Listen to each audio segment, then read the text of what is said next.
We want you to do it again. Brian stared at him. It's a joke, right? Derek shook his head. Not at all. But I think we should wait for your mother to come home and talk to her and your father. We'll come back later. He turned to leave, and the other two men, still silent, followed him to the door. Just a minute. Brian stopped them. Maybe I didn't understand what you said. Let me get it straight. You want me to go back and do it over again? Live in the woods with nothing but a hatchet? Derek nodded. That's it. But that's crazy. It was rough. I mean, I almost died, and it was just luck that I made it out.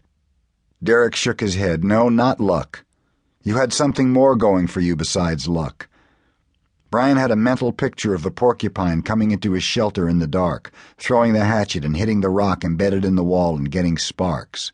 If the porcupine hadn't come in and he hadn't thrown the hatchet, and if the hatchet hadn't hit the rock just right, there wouldn't have been sparks, and he wouldn't have had a fire, and he might not be standing here talking to this man now. Most of it was luck. Let me explain what I mean. Brian waited. We teach what you did, or we try to. But the truth is we have never done it, and we don't know anybody who has ever done it. Not for real. He shrugged his shoulders, moving under the jacket. Oh, we do silly little tests, you know, where we go out and pretend to survive, but nobody in our field has ever had to do it, where everything is on the line. He looked directly at Brian. Like you. The one named Bill Mannerly stepped forward. We want you to teach us. Not from a book, not from pamphlets or training films, but really teach us what it's like, so we can teach others more accurately. Brian smiled. He couldn't help it. You mean take a class out and show them what I did? Derek held up his hands and shook his head. No, not like that. Nothing phony. We haven't worked it all out yet. But we thought one of us would go with you and stay out there with you, live the way you live, watch you, learn. Take notebooks and make notes. Write everything down. We really want to know how you did it, all the parts of it. Brian believed him. His voice was soft and sincere, and his eyes were honest, but still Brian shook his head. It wasn't like you think. It wasn't a camping trip. I lost weight, but more than that, I didn't come back the same. And he thought, I'm still not the same. I'll never be the same. He could not walk through a park without watching the trees for game. Could not hear things. Sometimes he wanted not to see, not to hear everything around him. Noise, colors, movement, but he couldn't blank them out. He saw, heard, smelled everything. That's what we want to know, those things. Derek smiled. Look, don't say no yet.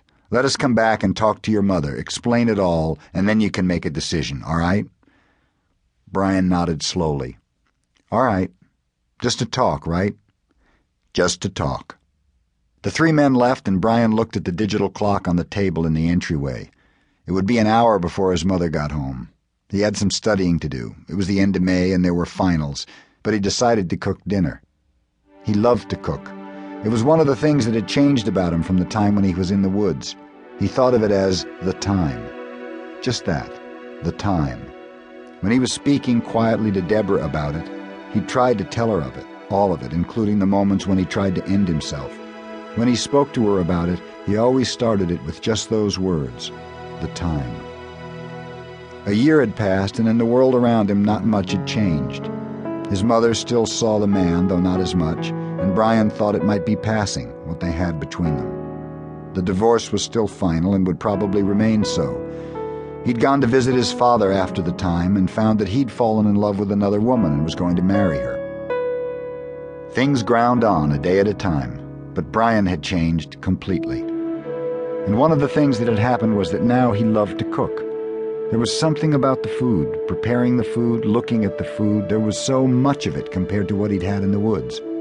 He enjoyed taking the food out, working with it and cooking it and serving it and eating it, chewing each bite, knowing the food, watching other people eat. Sometimes he would just sit and watch his mother eat what he had cooked, and once it bothered her so much that she looked up at him, a piece of sautéed beef on a fork halfway to her mouth. What is it? I'm just watching you eat, he'd said to her. It's something, eating. Just to see somebody eat, it's really something. Are you all right, she'd asked. Of course he wasn't. Or maybe he was and had never been all right.